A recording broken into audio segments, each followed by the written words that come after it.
사랑이 많으신 아버지 하나님, 세상 가운데서 치열하게 살아가느라 육신이 지쳐있는 저희를 말씀의 전으로 인도하여 주신 은혜 감사드립니다. 하나님의 기적과 같은 돌보심과 인도하심을 날마다 경험하면서도 그것을 제대로 깨닫지 못하고 여전히 하나님 멀리에서 방황하는 저희의 모습을 불쌍히 여겨주시고 이번 연말 기도주일을 통해 믿음의 눈을 열어 이 세상을 살아갈 수 있는 힘과 용기를 갖게 도와주시옵소서. 이 시간 말씀을 듣겠습니다. 저희의 생각과 마음을 비워주시고 성령 하나님의 도우심으로 저희의 마음밭이 하나님께서 원하시는 방향대로 일구어지는 귀한 시간이 되게 하여 주옵시기를 예수님 이름으로 간절히 기도드립니다. 아멘. 전국에 계신 재림 성도 여러분, 안녕하십니까? 연말 기도주일이 다가왔습니다. 먼저 이 기도 주간 동안 말씀의 자리에 나오신 모든 성도님들에게 하나님의 약속하신 은혜가 충만하시길 소망합니다. 이번 기간 말씀의 총 주제를 소개드리기 전 화인 여사의 권면을 먼저 소개하고자 합니다. 이 말씀은 모든 시대에 있어서 하나님의 백성들에게 언제나 적용되어 왔다. 그러나 이 마지막 때에 있어서 끊임없이 가장 교묘하게 일하는 어두움의 권세를 대면하여야 할 남은 교회에게는 이 말씀이 얼마나 더 적용되어야 하겠는가? 화인 여사께서는 모든 시대 하나님의 백성들에게 적용되고 더더욱 마지막 남은 교회 백성들에게 적용되어야 하는 성경의 어떤 부분의 말씀을 저희에게 제시하고 있습니다. 과연 성경의 어떤 말씀일까요? 화인 여사의 또 다른 권면을 들어보시면 이 성경의 말씀이 어떤 부분인지 바로 아실 수 있을 것입니다. 그리스도의 이름을 부르는 각 사람은 이 성경 말씀을 거듭 읽어야 하며 그런 다음에 나는 하나님의 전신갑주를 입고 있는가라고 물어보라. 모든 그리스도인들이 거듭 읽으면서 자신에게 자문해야 할 질문, 나는 하나님의 전신갑주를 입고 있는가? 네, 성도님들 이제 바로 아시겠죠? 저희들이 거듭 읽고 적용하기를 바라는 말씀은 성경 에베소서 6장 10절 이하의 말씀입니다. 이번 연말 기도주일 기간 동안 저는 에베소서 6장 10절에서 18절까지의 말씀을 중심으로 하나님의 전신갑주를 입으라라는 총주제로 말씀을 전하고자 합니다. 선악의 대쟁투의 마지막 절정을 향해 나아가는 현 시점을 살아가는 모든 재림 성도들에게 가장 적합한 은혜로 채우시리라 확신하며 먼저 에베소서 6장 10절에서 18절의 말씀을 봉독하겠습니다. 끝으로 너희가 주 안에서와 그 힘의 능력으로 강건하여지고 마귀의 간계를 능히 대적하기 위하여 하나님의 전신갑주를 입으라. 우리의 씨름은 혈과 육을 상대하는 것이 아니요 통치자들과 권세들과 이 어두움의 세상 주관자들과 하늘에 있는 악의 영들을 상대함이라. 그러므로 하나님의 전신갑주를 취하라. 이는 악한 날에 너희가 능히 대적하고 모든 일을 행한 후에 서기 위함이라.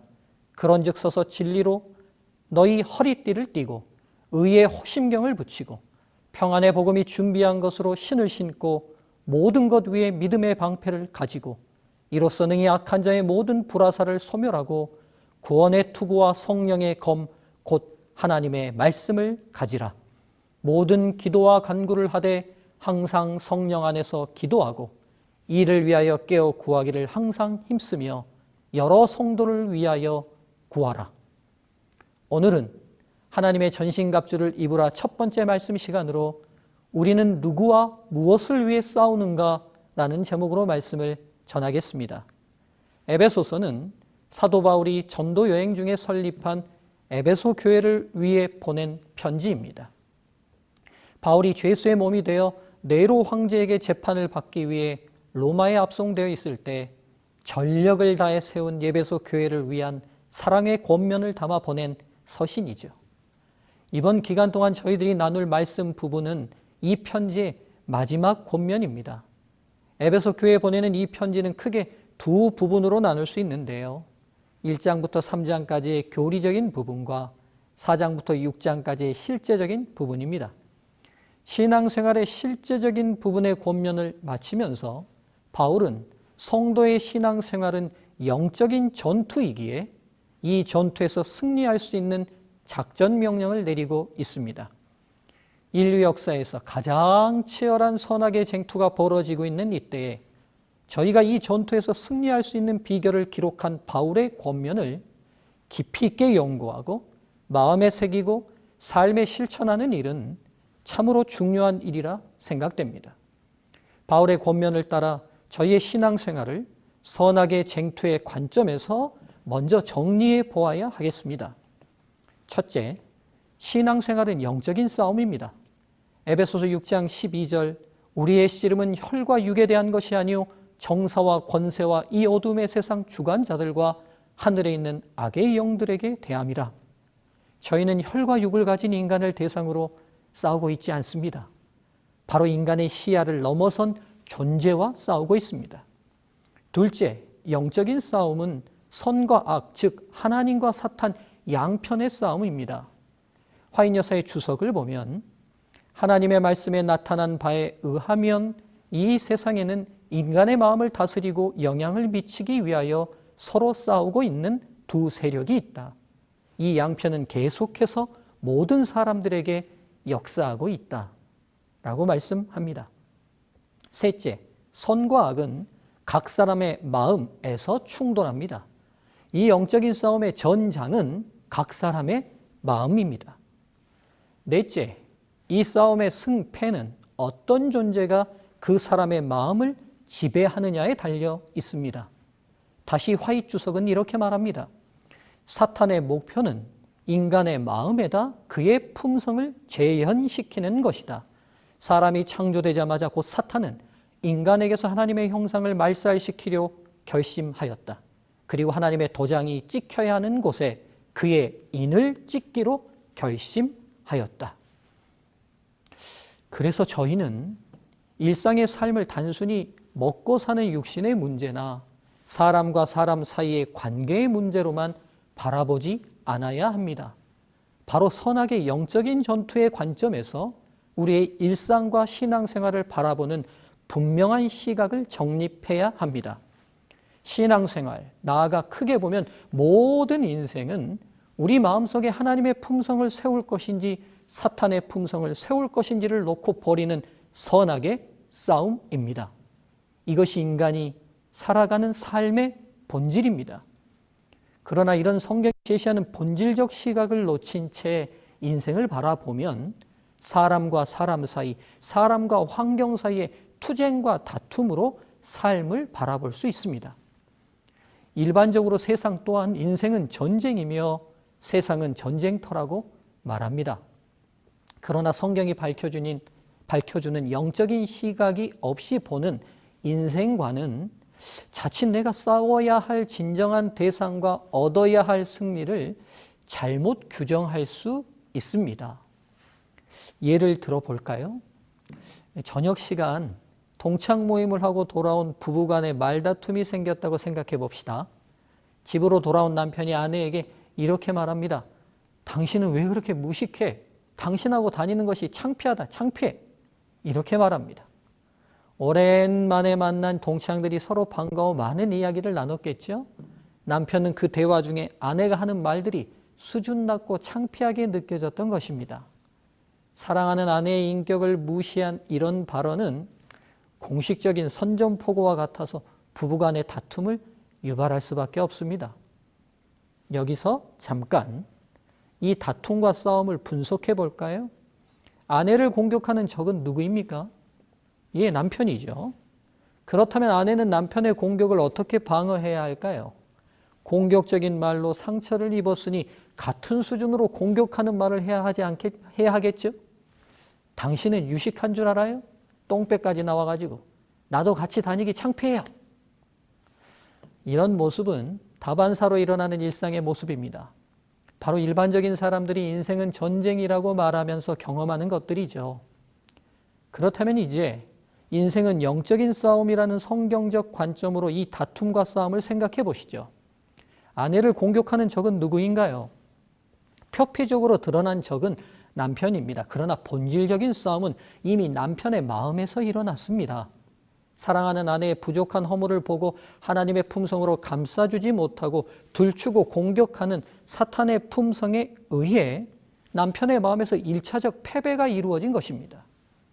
남편의 마음을 점령한 사탄은 그 승기를 이용하여 아내의 마음으로 전쟁을 확전시킵니다.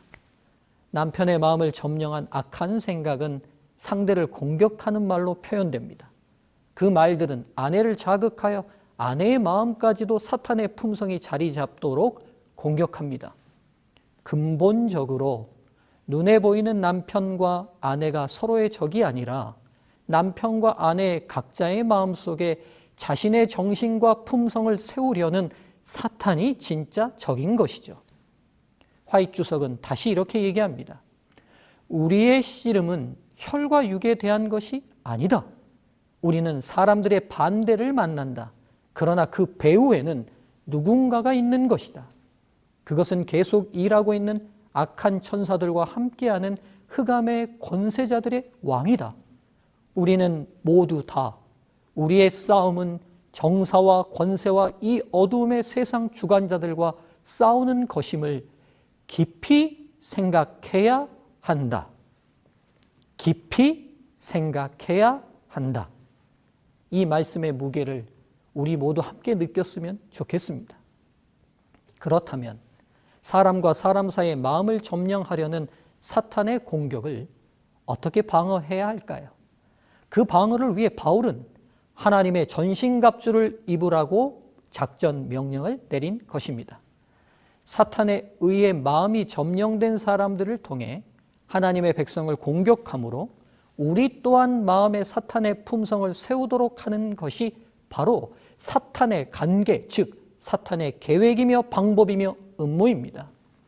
사탄이 그리스도인을 공격하고 핍박하고 시험에 들게 하는 중요한 이유는 단순히 핍박하고 괴롭히려는 것만이 아니라 그 어려움과 시련으로 그리스도인의 마음에 사탄과 같은 품성을 전염시키려는 것입니다.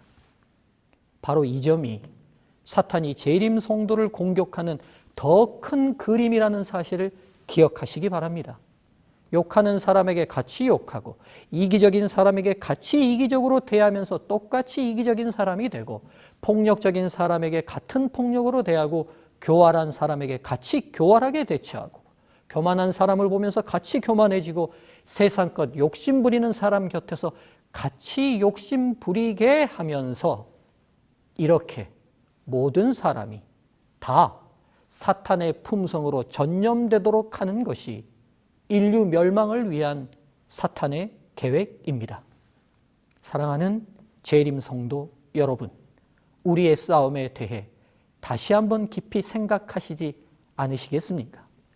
우리는 누구와 싸우며 우리는 무엇을 위해 싸웁니까? 다시 한번 그 싸움의 대상을, 그 싸움의 목적을 분명히 하시는 시간이 되시길 간절히 바랍니다. 인류의 가장 첫 번째 선악의 대쟁투의 현장에서도 싸움의 대상과 목적이 잘못 선정되었음을 알 수 있습니다. 이 싸움에서 아담과 하와는 패배했고 패배의 원인을 규명하고 해결하시기 위해 오신 하나님과의 대화 속에서 그들의 잘못된 인식을 들여다볼 수 있습니다. 하나님께서는 범죄한 아담과 하와에게 왜 죄를 짓게 되었는지를 질문하십니다. 하나님께서는 범죄를 추궁하여 형벌을 주시기 위해 조사에 나서신 것이 아닙니다. 그들의 잘못을 해결하고 회복시키시기 위함이었습니다. 그러기 위해선 선악의 쟁투에서 패배한 아담과 하와가 정확히 그들은 누구에게 졌으며 어디서 졌는지에 대해 바르게 알아야 했습니다. 그러나 아담은 자신의 범죄의 원인을 하와에게로 전가합니다. 그리고 하와는 자신의 범죄의 원인을 뱀에게로 전가합니다. 선악의 쟁투의 관점에서 아담은 하와가 자신을 유혹한 그 현장이 싸움터였으며 자신을 유혹한 하와가 자신의 적이었다는 인식을 가지고 있습니다. 하와도 뱀의 유혹을 받았던 선악과 악이 싸움터였으며 자신을 유혹한 뱀이 적이었다는 인식을 가지고 있습니다. 그러나 아담은 하와의 유혹을 자신의 마음으로 가져와 그 마음에서 잘못된 선택을 한 패배의 결과로 선악과를 먹는 행동이 나타났던 것이죠. 하와 또한 뱀의 유혹을 마음으로 가져와 갈등하면서 마침내 마음에서 패배했기에 선악과를 먹는 행동을 했고 아담을 유혹했던 것입니다. 그들의 마음의 전쟁터에서 진리이신 하나님이 아닌 거짓인 사탄을 선택한 근본적인 패배가 이 전쟁을 결론 지었습니다. 그러나 아담과 하와는 이 싸움의 정확한 대상과 장소를 바로 인식하지 못하고 있습니다. 아담과 하와처럼 선악의 싸움의 정확한 대상과 장소를 혼돈하는 이런 일은 우리의 일상에서도 계속적으로 일어나는 현상은 아닙니까? 저희 스스로의 삶을 돌아보며 성찰해야 할 중요한 부분이 아닐 수 없습니다. 태초에 선악의 첫 싸움이 일상의 평온한 삶을 살아가던 아담과 하와에게 일어났던 것처럼 지금 저희들의 일상의 삶 또한 계속적인 선악의 싸움이 지속되고 있습니다. 정해진 시간, 특별한 장소에서가 아니라 아주 일상적인 모든 삶의 현장에서 바로 선악은 충돌하며 승리와 패배는 일어나고 있습니다. 그렇다면 일상에서 계속되고 있는 선악의 싸움에서 재림 성도인 저희는 어떤 싸움을 싸워야 할까요? 여기서 저는 한 사람의 자전적 이야기를 소개하고자 합니다. 세상에서 가장 행복한 100세 노인이라는 책을 저술한 에디 제이쿠 씨는 1920년 유대계 독일인으로 태어나 유복한 어린 시절을 보내게 됩니다. 그러나 1933년 나치가 독일의 정권을 잡은 후 그의 인생은 180도 뒤바뀌게 됩니다. 1938년 11월 나치 돌격대에 붙잡혀 부엔발트 강제 수용소로 이송되고 구 유럽 각지 여러 수용소에 감금되었다가 탈출하기를 반복하며 힘겨운 시간을 보냅니다. 그러나 끝내 이웃의 밀고로 악명 높은 아우슈비츠에 강제 이송되어 그곳 가스실에서 부모를 잃고 1945년 5월 자유의 몸이 될 때까지 약 1년 3개월 동안 도저히 인간으로는 겪지 못할 최악의 경험을 하게 됩니다. 마침내 전쟁이 끝나고 여러 과정을 거쳐 호주로 이주하여 사업에 성공하며 행복한 가정생활을 영위합니다. 노년이 되어서야 자식에게도 너무 고통스러워 꺼내놓지 못했던 홀로코스트 생존자로서의 경험을 미래 세대에 전하고자 이 책을 쓰게 됩니다. 이 책에 나온 한 부분을 소개합니다. 동족에게 등을 돌린 수감자, 우리를 감시하는 대가로 나치가 내리는 특별한 혜택을 받는 부역자인 비열한 카포도 있었다. 여기서 카포란 나치에 적극적으로 협력한 유대인 부역자를 말합니다. 우리를 담당한 카포는 오스트리아에서 온 유대인으로 많은 사람을 가스실로 보낸 대가로 나치에게서 술과 담배 그리고 따뜻하고 좋은 옷을 받은 정말 극악무도한 인간이었다. 그 자는 자기 사촌까지 소각로로 보냈다. 정말이지 짐승만도 못한 놈이었다. 이런 만행을 지켜보면서 나는 이전보다 더 결연하게 인간성을 잃지 말자고 다짐했다. 물론 쉽지는 않았다. 굶주림이 나를 내버려 두지 않았다. 허기는 체력을 바닥내는 것만큼이나 빨리 도덕성을 무너뜨렸다. 일요일인 어느 날 내 몫의 빵을 받아 침상에 올려놓고 잠시 수프를 받으러 간 일이 있었다. 그런데 돌아와 보니 빵이 사라지고 없었다. 같은 막사에 있는 어쩌면 같은 침상을 쓰는 누군가가 내 빵을 훔쳐간 것이다. 빵이 없어진 건 당연한 일이라고 말하는 사람도 있을 것이다. 그게 생존하는 방법이라고. 하지만 나는 그런 말에 동의하지 않는다. 아우슈비츠는 적응하는 자만이 살아남는 곳이지만 다른 사람을 희생시키면서까지 그래서는 안 된다. 나는 인간이 지켜야 할 도리를 한 번도 저버린 적이 없다. 살아남기 위해 사악한 인간이 되어야 한다면 살아도 무슨 의미가 있겠는가? 나는 단 한 번도 다른 수감자를 아프게 한 일도 다른 사람의 빵을 훔친 일도 없다. 내가 할 수 있는 한 최선을 다해 동료를 도울 뿐이었다. 먹을 것이 충분하지 않다는 건 안다. 그래도 도덕성을 잃으면 치료약이 없다. 도덕성을 버리는 순간 모든 것을 잃는다. 유대인들의 수용소 안은 생존 자체가 위협받는 너무나 처참한 환경이었기에 자신만을 위한 너무 이기적이고 잔혹한 선택들이 자주 반복되었습니다. 술과 담배, 그 별 가치 없는 것들을 얻기 위해 사촌을 죽음으로 내모는 일들까지도 벌어졌던 것입니다. 하나님의 모양과 형상으로 창조된 인간성을 지키기에는 너무 어려운 환경이었습니다.